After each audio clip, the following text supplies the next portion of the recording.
it's lights out and away we go.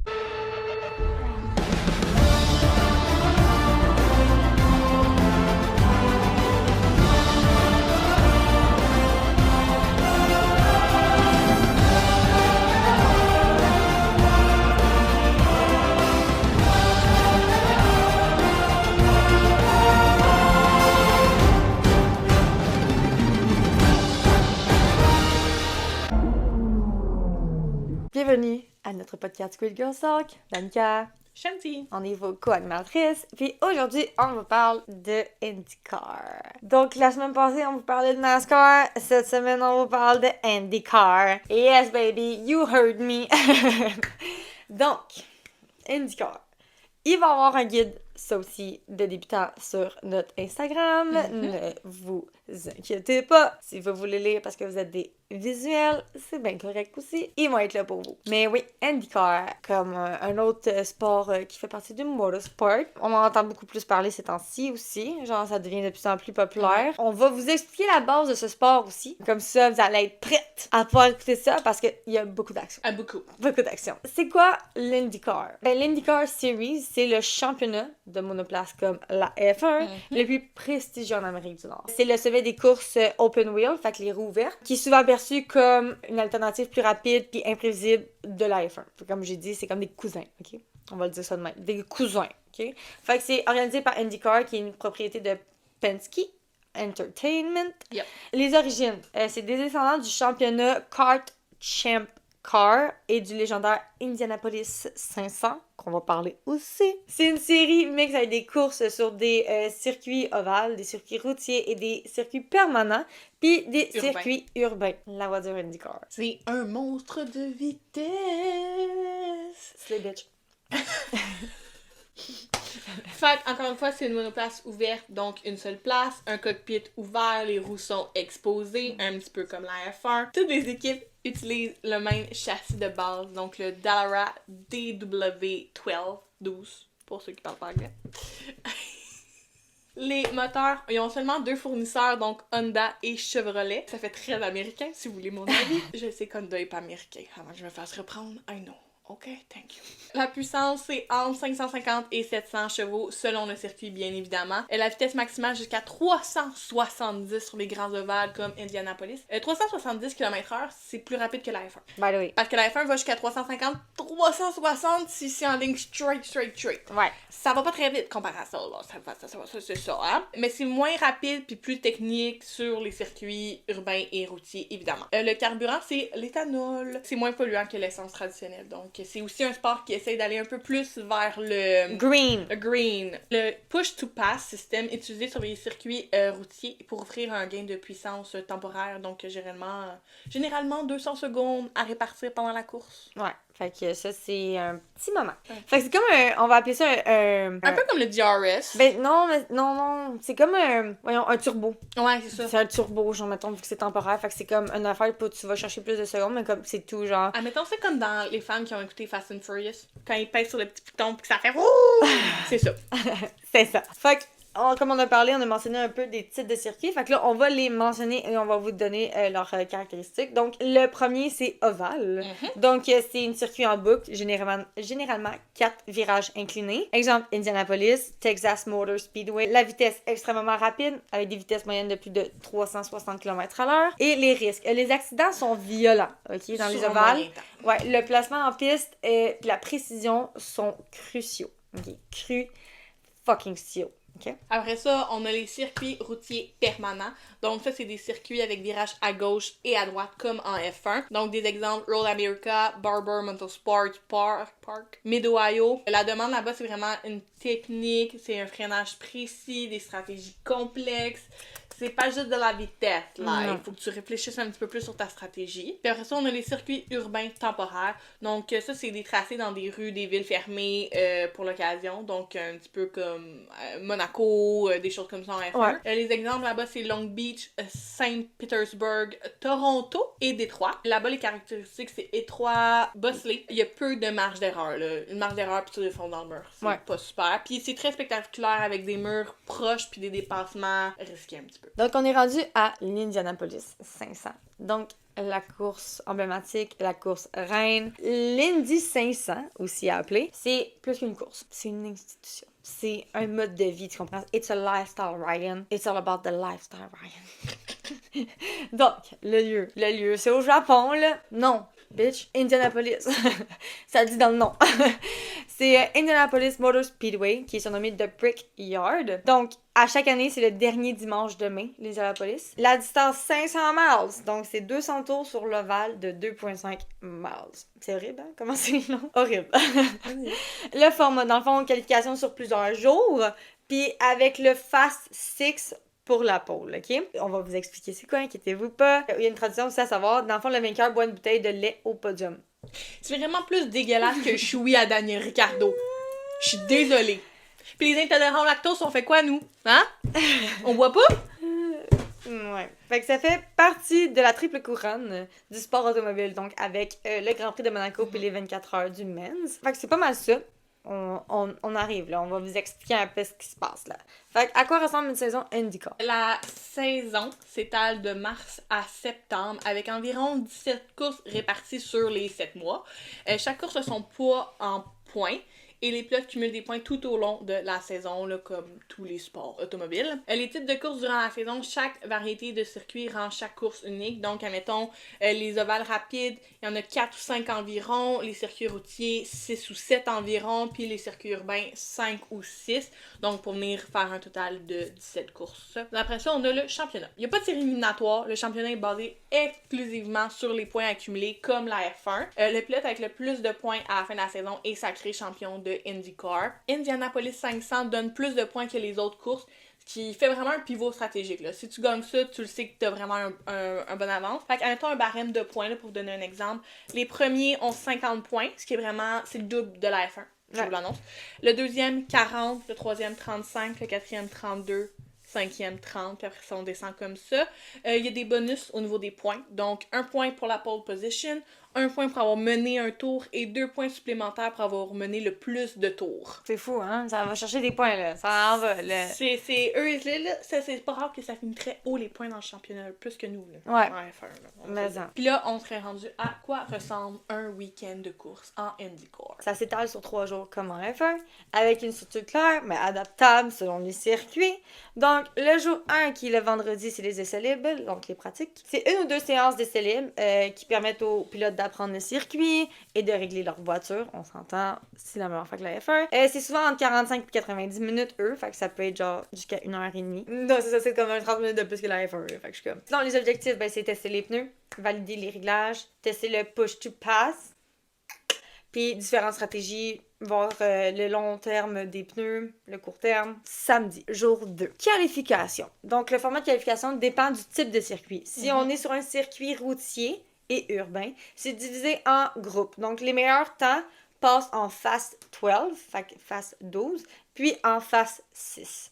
Donc, le pilote le plus rapide du Fast 6 obtient la pole position. Fait que c'est comme nous. Nous, on a la Q1 qui enlève les 5 derniers, la Q2 qui enlève les 5 derniers, puis la Q3 qui est les 10 premiers dans le fond.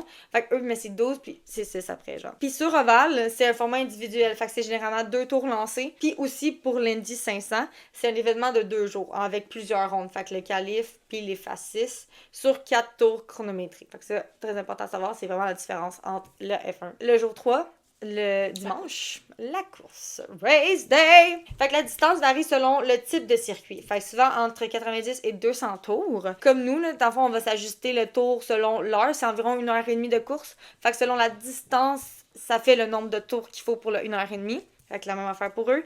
Le départ est lancé rolling start sur l'ovale. Puis parfois, le départ arrêté sur circuit routier. On va tout vous expliquer ça. Un plein d'actions. Stratégie de pit stop.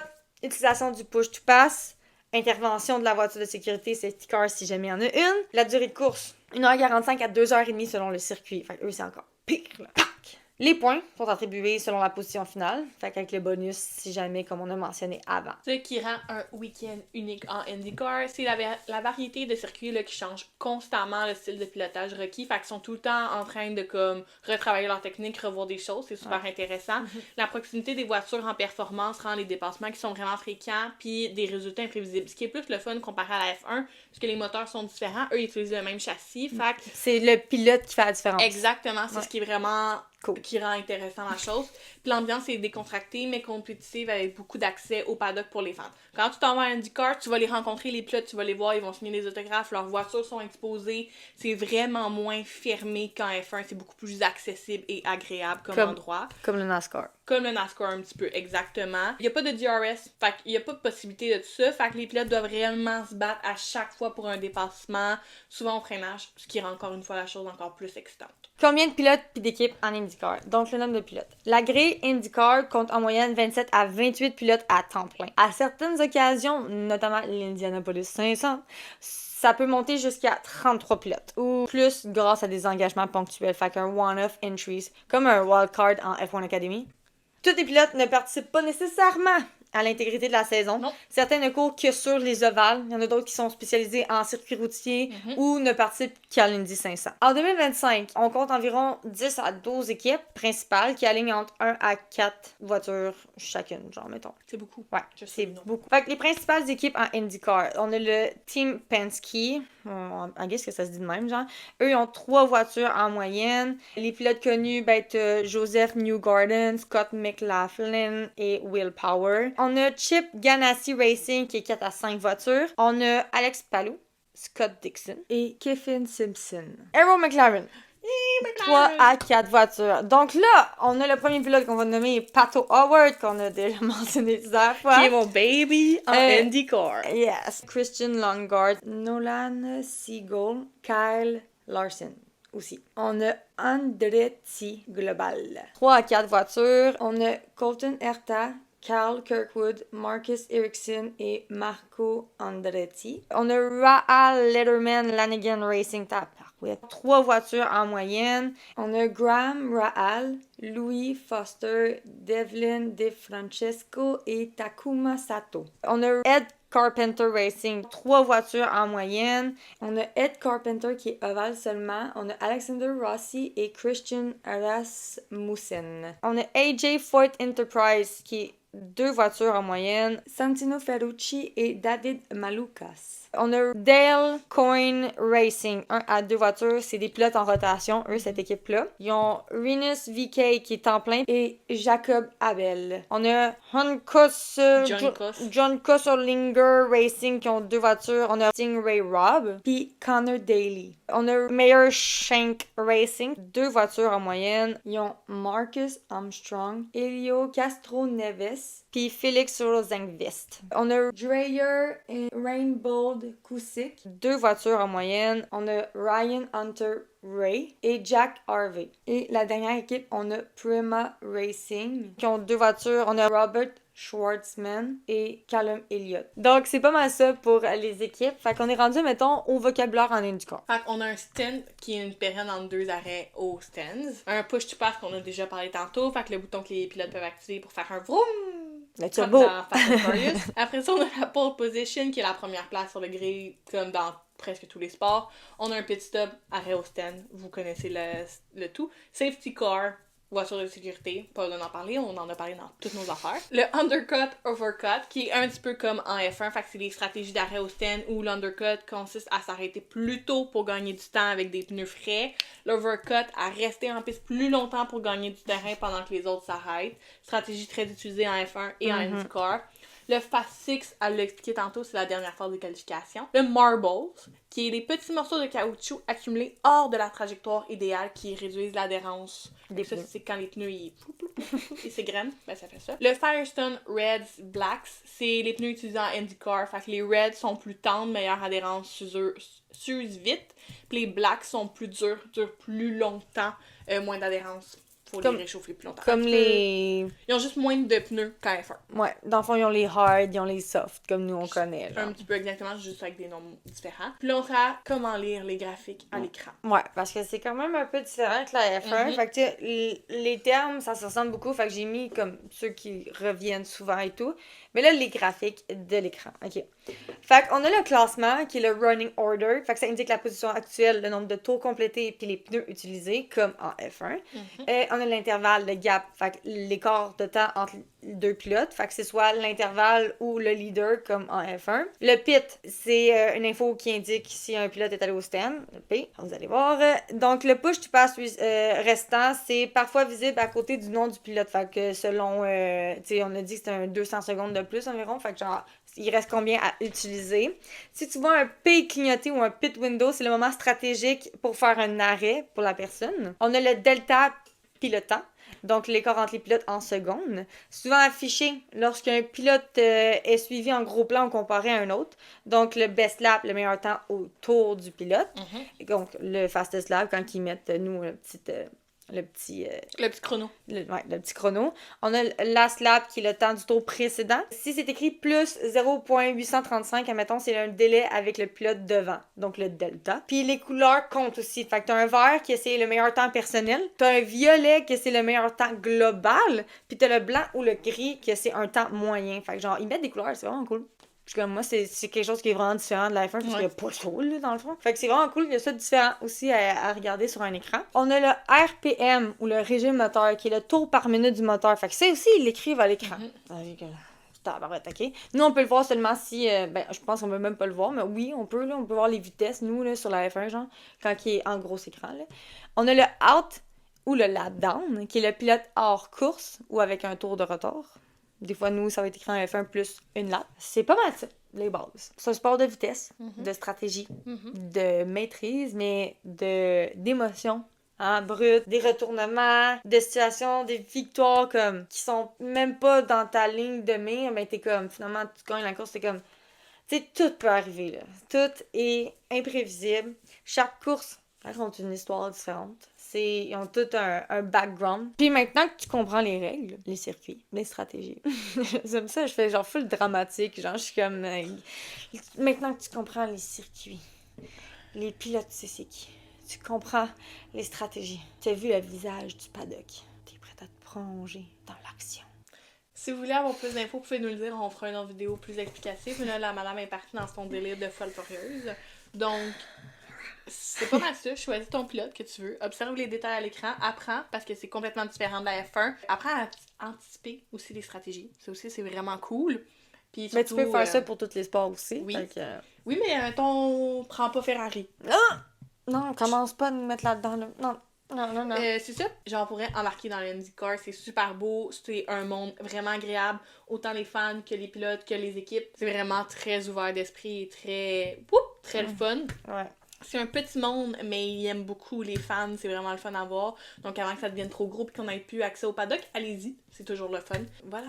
Bienvenue en IndyCar, puis la semaine prochaine, on se voit. Je reviens en fin de voyage, fait que... Ça va être l'horaire régulier. Ça va être l'horaire régulier, à part la première vidéo, que, comme on a dit dans les réductions, c'est le retour de 2 Grands Prix, la prochaine vidéo, parce que malheureusement, je suis pas là. Je suis en voyage. Donc, puis après, c'est l'horaire régulier jusqu'à la fin, fait que, on s'ajuste, hein, on n'est pas là, on n'est pas en train de faire de l'argent non plus avec cette vidéo-là, puis ce podcast-là, fait que je veux dire dans le sens qu'on s'ajuste selon nos disponibilités. Fait que j'espère que vous allez apprécier puis que vous avez hâte de me voir bronzer. C'est tout. Ciao. Ciao.